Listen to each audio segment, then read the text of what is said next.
So ನೀವು ಮೊದಲೇ ಬಾರಿ ನಮ್ಮ ಚಾನಲ್ನ ನೋಡ್ತಾ ಇದ್ದರೆ ಹಾಯ್, ನಾನು ರೂಪಾ. ಹಾಗೂ ನೀವು ನೋಡ್ತಾ ಇದ್ದೀರಾ ನಮ್ಮ ಕನ್ನಡ ಚಾನಲ್ ಆದ ಸ್ಮಯ ಕಲಿಕೆ. ನೀವಿನ್ನೂ ನಮ್ಮ ಚಾನಲ್ಗೆ ಸಬ್ಸ್ಕ್ರೈಬ್ ಆಗಿಲ್ಲ ಅಂದರೆ ಈ ಕೂಡಲೇ ಸಬ್ಸ್ಕ್ರೈಬ್ ಮಾಡ್ಕೊಳ್ಳಿ. ಹಾಗೆ ಪಕ್ಕದಲ್ಲಿ ಕಾಣುವ ಬೆಲ್ಲೈಕನ್ನು ಪ್ರೆಸ್ ಮಾಡಿ ಆಲ್ ಅಂತ ಟ್ಯಾಪ್ ಮಾಡೋದನ್ನು ಮರಿಬೇಡಿ. ಈ ಮಳೆ ಚಳಿನಲ್ಲಿ ಬಿಸಿ ಬಿಸಿ ಪಾವ್ ಬಜ್ಜಿ ಸಿಕ್ಕಿದ್ರೆ ಎಷ್ಟು ಚೆನ್ನಾಗಿರುತ್ತೆ ಅಲ್ವಾ. ಪಾವ್ ಬಜ್ಜಿ ಮಾಡಬೇಕು ಅಂದರೆ ಪಾವ್ ಬಜ್ಜಿ ಮಸಾಲೆ ರೆಡಿ ಇದ್ದರೆ ತುಂಬಾ ಬೇಗನೆ, ಅದು 10 ನಿಮಿಷದಲ್ಲಿ ಮಾಡ್ಕೋಬೋದು. ಹೀಗಾಗಿ ಇವತ್ತಿನ ವಿಡಿಯೋದಲ್ಲಿ ಮನೆಯಲ್ಲಿ ಸಿಗುವ ಸಿಂಪಲ್ ಇಂಗ್ರೀಡಿಯೆಂಟ್ಸಿಂದ ಫಟಾಫಟ್ ಅಂತ ಪಾವ್ ಬಜ್ಜಿ ಮಸಾಲೆ ಪೌಡರ್ನ ಹೇಗೆ ಮಾಡ್ಕೊಳ್ಳೋದು ಅಂತ ನೋಡೋಣ. ನೀವು ಈ ಪಾವ್ ಬಜ್ಜಿ ಮಸಾಲೆ ಪೌಡರ್ನ 2-3 ತಿಂಗಳು ಹೊರಗಡೆ ಇಟ್ಕೊಂಡು ಸ್ಟೋರ್ ಮಾಡ್ಬೋದು. ಫ್ರಿಜ್ನಲ್ಲಿ ಇಟ್ಟರಂತೂ 6 ತಿಂಗಳವರೆಗೂ ಇದು ಏನೂ ಆಗಲ್ಲ, ತುಂಬಾ ಚೆನ್ನಾಗಿರುತ್ತೆ. ಇದೇ ಪಾವ್ ಬಜ್ಜಿ ಮಸಾಲೆನ ಬಳಸ್ಕೊಂಡು ಪಾವ್ ಬಜ್ಜಿ ಮಾಡೋದನ್ನು ಮುಂದಿನ ವಿಡಿಯೋದಲ್ಲಿ ನೋಡೋಣ. ಬನ್ನಿ ಇವಾಗ ಪಾವ್ ಬಜ್ಜಿ ಮಸಾಲೆ ಪೌಡರ್ನ ಹೇಗೆ ಮಾಡೋದು ಅಂತ ನೋಡ್ಕೊಂಬರೋಣ.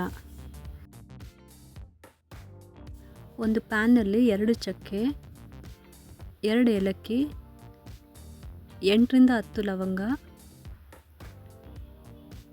ಅರ್ಧ ಸ್ಪೂನು ಕಾಳು ಮೆಣಸು,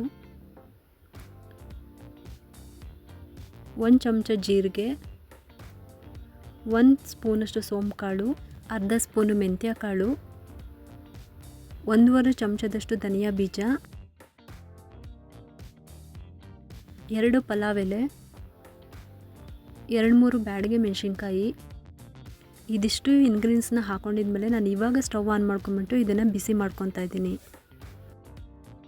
ಜಾಸ್ತಿ ಏನು ಕೆಂಪಗೆ ಆಗೋವರೆಗೂ ಉರಿತಿಲ್ಲ, ಜಸ್ಟ್ ನಾನು ಇದನ್ನೆಲ್ಲ ಬೆಚ್ಚಗೆ ಆಗೋ ಥರ ಬಿಸಿ ಮಾಡ್ತಾಯಿದ್ದೀನಿ. ಡ್ರೈ ಫ್ರೈ ಮಾಡ್ತಾಯಿದ್ದೀನಿ, ಎಣ್ಣೆ ಹಾಕ್ತೇನೆ.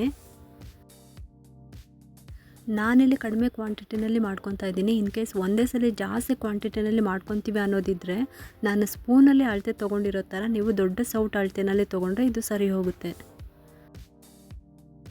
1-2 ನಿಮಿಷ ಹಾಗೆ ಡ್ರೈ ಫ್ರೈ ಮಾಡಿಕೊಂಡು ಇವಾಗ ಸ್ಟವ್ನ ಆಫ್ ಮಾಡ್ಕೊತಾ ಇದ್ದೀನಿ.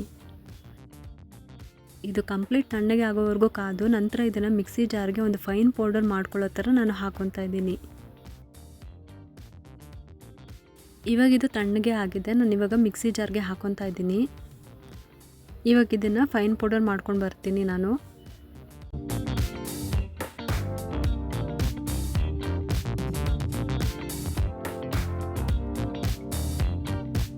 ಒಂಚೂರು ತರಿ ಇರ್ಬೋದು, ಕಂಪ್ಲೀಟಾಗಿ ಫೈನ್ ಪೌಡರ್ ಮಾಡ್ಕೊಂಡಿದ್ದೀನಿ. ನಾನಿಲ್ಲಿ 2-3 ಜನಕ್ಕೆ ಆಗೋ ಥರ ಪಾವ್ ಬಜ್ಜಿ ಮಾಡ್ಕೊತಿರೋದ್ರಿಂದ ಈ ಪೌಡರ್ನಲ್ಲಿ 5-6 ಸಲ ಪಾವ್ ಬಜ್ಜಿ ಮಾಡ್ಕೋಬಹುದು.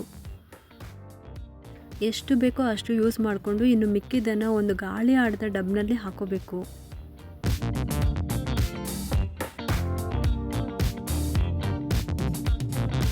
ಈ ರೀತಿ ಹಾಕಿಟ್ರೆ 2-3 ತಿಂಗಳು ಕೆಡೋದಿಲ್ಲ. ಇನ್ನೂ ಫ್ರಿಜ್ನಲ್ಲಿ ಇಟ್ಟರಂತೂ 5-6 ತಿಂಗಳು ಏನೂ ಹಾಳಾಗೋದಿಲ್ಲ.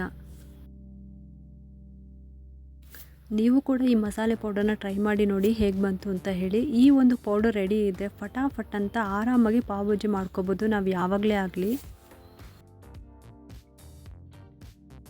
ಈ ವಿಡಿಯೋನ ಡೌನ್ಲೋಡ್ ಮಾಡಿಟ್ಕೊಳ್ಳಿ, ಇಲ್ಲಾಂದರೆ ಸೇವ್ ಮಾಡಿಟ್ಕೊಳ್ಳಿ. ಇನ್ ಫ್ಯೂಚರ್ನಲ್ಲಿ ನೀವೇನಾದ್ರು ಈ ರೆಸಿಪಿ ಮಾಡಬೇಕಾದ್ರೆ ಈ ವಿಡಿಯೋ ಯೂಸ್ ಆಗುತ್ತೆ. ನೋಡೋದ್ರಲ್ಲ ಇಷ್ಟೊತ್ತು ಪಾವ್ ಬಜ್ಜಿ ಮಸಾಲೆ ಪೌಡರ್ನ ಹೇಗೆ ಮಾಡ್ಕೊಳ್ಳೋದು ಅಂತ. ನೀವು ಒಮ್ಮೆ ಟ್ರೈ ಮಾಡಿ ನೋಡಿ ಹೇಗೆ ಬಂತು ಅಂತ ಹೇಳಿ.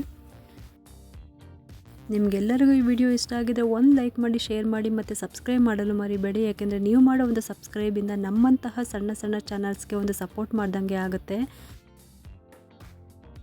ಮತ್ತೆ ಸಿಗೋಣ ಮುಂದಿನ ವಿಡಿಯೋದಲ್ಲಿ ಅಂತ ಹೇಳುತ್ತಾ ಈ ವಿಡಿಯೋನ ಮುಗಿಸ್ತಾ ಇದ್ದೀನಿ. Thank you.